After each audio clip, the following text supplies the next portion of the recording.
Assalamualaikum sahabat kampus semuanya. Selamat datang kembali di channel Hari Akademisi. Ini adalah video pembelajaran mata kuliah metode penelitian hukum untuk kajian yang ke-13.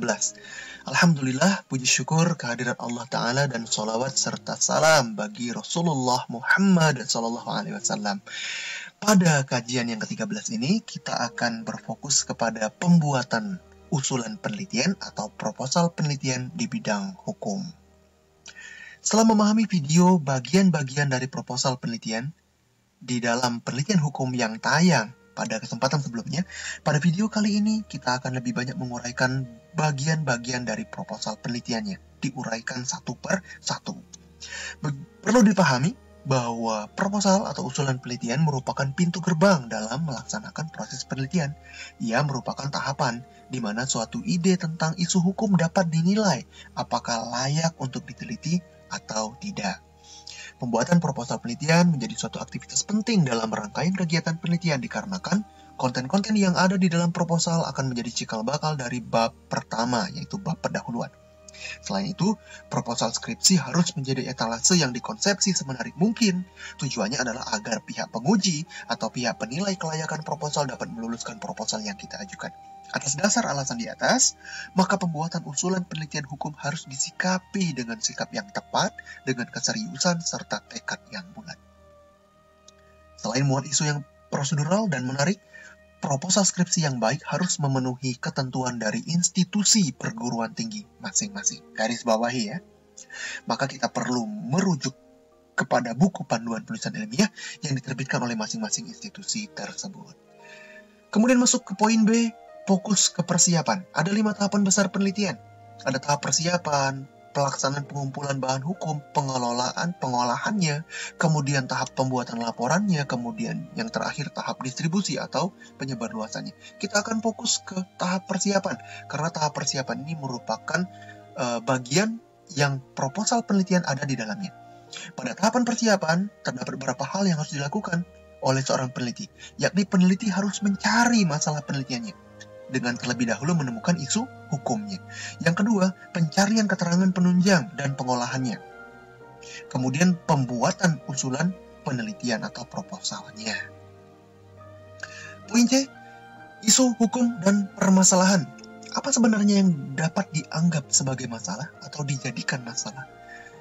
Seorang mahasiswa kadang tidak bisa merumuskan secara jelas dengan apa yang disebut masalah. Bahkan banyak di antara mereka masih gamang dan kurang percaya diri tentang kelayakan masalah yang dia ajukan. Bahkan lebih fatal lagi, ada juga yang membuat usulan penelitian tapi sesungguhnya masalahnya nggak ada. Atau mengorbitkan isu yang sesungguhnya ada di luar program studinya. Nah, sebelum merumuskan masalah, kita harus menemukan isu hukumnya lebih dulu dan memahaminya. Isu hukum itu dapat berupa kesenjangan teori hukum dengan praktek di masyarakat. Kekosongan hukum, suatu kondisi fenomena tapi tidak ada aturan hukumnya misalnya. Kemudian kontradiksi pendapat atau perbedaan pandangan para ahli tentang suatu fenomena dan lain sebagainya. Ini cara mencari isu hukum.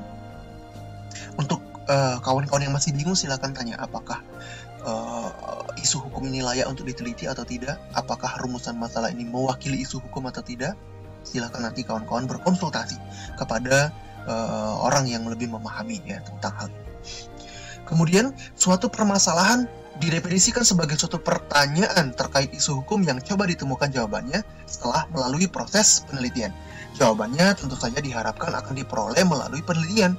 Dengan demikian, masalah dan tujuan penelitian memiliki hubungan yang erat. Bagi yang masih bingung mengidentifikasi masalah, berikut adalah beberapa petunjuknya. Yang pertama, mencari sesuatu dalam rangka pemuasan akademis seseorang. Yang kedua, memusatkan perhatian serta keingintahuan akan hal-hal yang baru. Yang ketiga, meletakkan dasar untuk memecahkan masalah atau penelitian sebelumnya, ataupun dasar untuk penelitian selanjutnya. Yang keempat, memenuhi keinginan sosial. Ada tuntutan publik untuk membuat kita terpancing untuk mengeluarkan masalah itu ya. Yang kelima, menyediakan sesuatu keterangan yang bermanfaat bagi masyarakat banyak. Itu adalah beberapa petunjuknya. Permasalahan akan lebih jelas jika dihubungkan dengan sifat dari penelitian. Pada penelitian eksploratif, penelitian bertujuan untuk memperoleh pengetahuan tentang suatu gejala yang hanya dapat dirumuskan permasalahan dan hipotesisnya setelah melalui tahap observasi. Jadi perlu observasi dulu. Sehingga jelas bahwa Dalam penelitian eksploratif, pengetahuan tentang gejala yang hendak diteliti masih sangat terbatas, dan itu merupakan langkah pertama untuk penelitian selanjutnya atau yang lebih mendalam. Jadi untuk yang meneliti eksploratif, perlu kita untuk melakukan pra-penelitian dulu. Dilihat ya, objeknya seperti apa. Nah, beberapa hal yang harus diperhatikan dalam penelitian, dalam pemilihan masalah. Yang pertama, kemampuan peneliti dalam hubungannya dengan penguasaan teori dan metodologis. Jika sahabat kampus menguasai teori dan metodenya, maka silakan angkat permasalahan itu. Tapi jika tidak menguasai, sebaiknya jangan. Kemudian fasilitas yang tersedia, terutama dana yang dimiliki dan waktu yang ada. Kemudian yang ketiga, kemungkinan memperoleh bahan hukum yang akurat. Yang keempat, apakah masalah yang hendak diteliti itu penting atau bermanfaat bagi negara, bangsa, masyarakat, dan ilmu pengetahuan. Kita masuk ke merumuskan masalah. Dalam praktiknya sering terjadi kesalahan dalam merumuskan masalah. Berikut ini adalah beberapa kesalahan dalam merumuskan masalah. Kesalahan yang pertama, mengumpulkan bahan hukum tanpa perencanaan yang rinci. Tidak ada rencana tiba-tiba mengumpulkan bahan hukum. Ini masalah ya. Masalah dalam masalah gitu ya. Kemudian berikutnya, memaksakan rumusan masalah. Sudah ada bahan hukum yang ada, kemudian dipaksakan menjadi masalah ya. Padahal tidak ada masalahnya di situ. Kemudian tidak menyebutkan batasan dalam pendekatan, padahal pendekatan berguna untuk membatasi kesimpulan dan penerapannya. Kemudian merumuskan tujuan secara umum atau meragukan, sehingga interpretasi hasil dan kesimpulannya tidak valid. Ini adalah kesalahan dalam merumuskan masalah. Nah, mengenai perumusan masalah, tidak ada ketentuan yang mengikat. Rumusan masalah dapat berbentuk pertanyaan, namun tidak hanya sekedar bertanya saja. Ya, ada beberapa aturan ya. Aturan yang pertama, rumusan masalah itu harus menyatakan hubungan antara dua gejala atau lebih. Aturan yang kedua, rumusan masalah harus dinyatakan secara jelas, tidak mengandung keraguan, tidak ambigu, tidak multitafsir. Kemudian aturan yang ketiga, rumusan masalah harus menyiratkan kemungkinan untuk dapat diuji secara empiris, atau untuk bisa direfleksikan dengan teori yang ada. Kita masuk ke poin E, sistematika proposal. Ini kembali mengacu atau merujuk kepada panduan penulisan setiap institusi perguruan tinggi. Namun setidaknya, proposal penelitian itu dalam bidang hukum itu umumnya memuat beberapa hal. Berikut.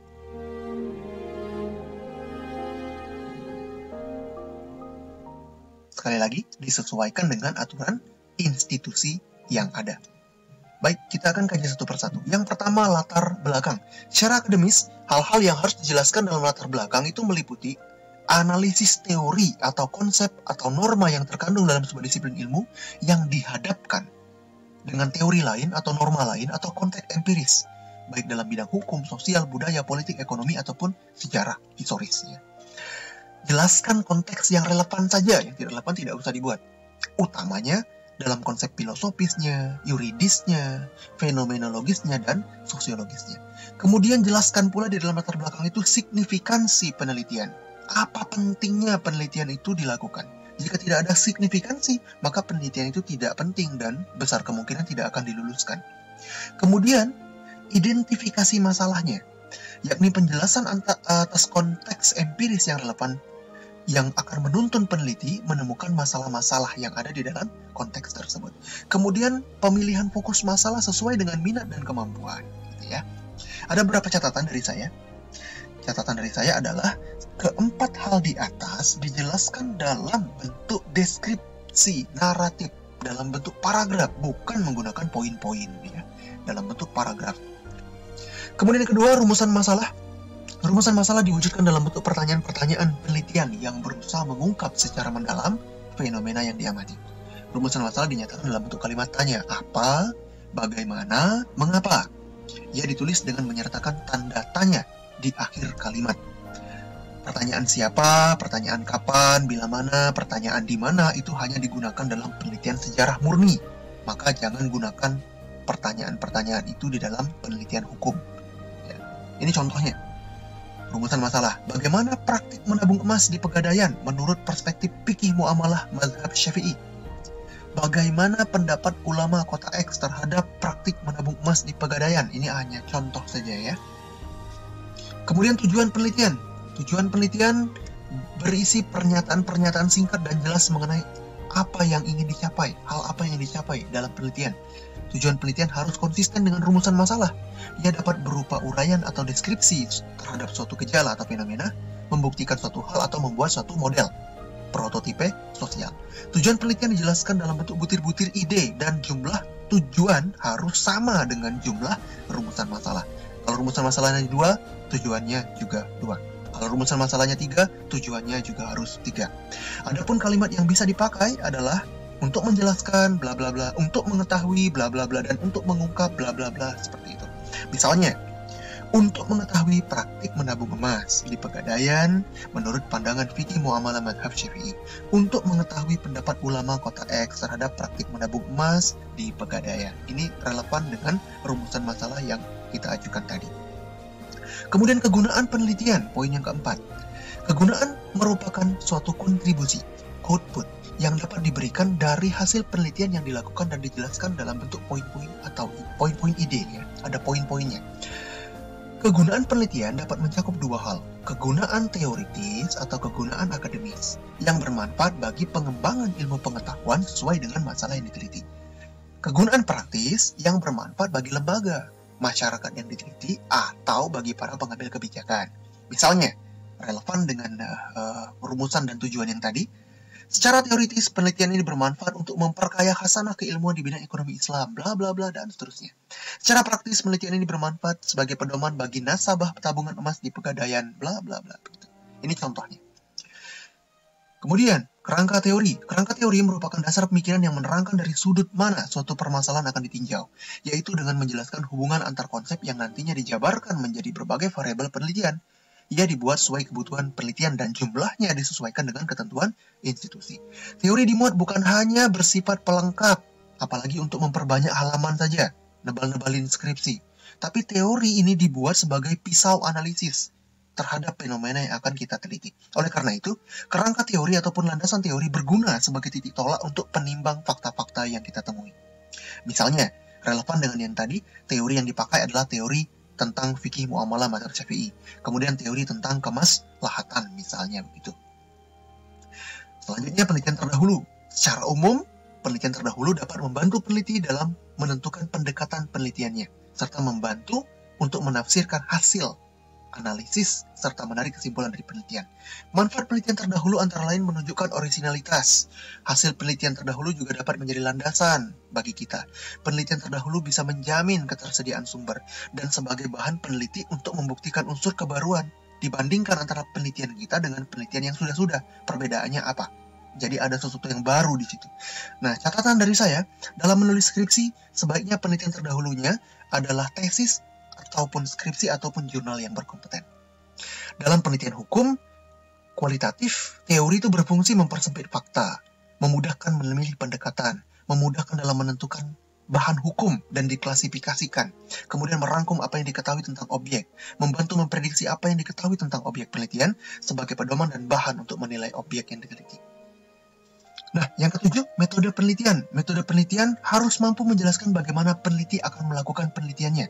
Setidaknya uraiannya meliputi jenis, sifat, pendekatan, waktu, lokasi jika penelitian lapangan, teknik pengambilan sampel, jenis bahan hukum, teknik pengumpulan bahan hukum, teknik analisisnya, dan lain sebagainya. Ini disesuaikan dengan kebutuhan penelitian dan selikung institusi perguruan tinggi masing-masing. Silakan merujuk kepada panduannya masing-masing.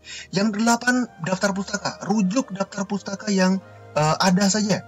Cantumkan yang dirujuk saja. Jangan mencantumkan yang tidak dirujuk. Sumber kepustakaan bisa jadi yang sudah dipublikasikan maupun yang belum dipublikasikan. Catatan dari saya, terdapat institusi yang mengharuskan membuat sistematika penulisan. Maka dalam hal ini, jika diminta, peneliti bisa membuat outline, ya, memasukkan ke dalam sistematika. Nah, dalam hal diharuskan buat hipotesis, maka hipotesis dapat disertakan sebagai dugaan awal terhadap hasil penelitian. Semuanya disesuaikan dengan aturan institusi. Kesimpulan dalam pertemuan ke-13 ini atau video ke-13 ini adalah proposal usulan penelitian merupakan pintu gerbang, ya, yang merupakan tahapan di mana ide isu hukum itu bisa dinilai apakah layak diteliti atau tidak. Kemudian pembuatan usulan harus disikapi dengan sikap yang tepat, keseriusan, dan tekad yang bulat. Proposal itu harus menjadi etalase yang menarik, ya. Kemudian masalah baru dapat diidentifikasi jika sudah ada isu hukumnya.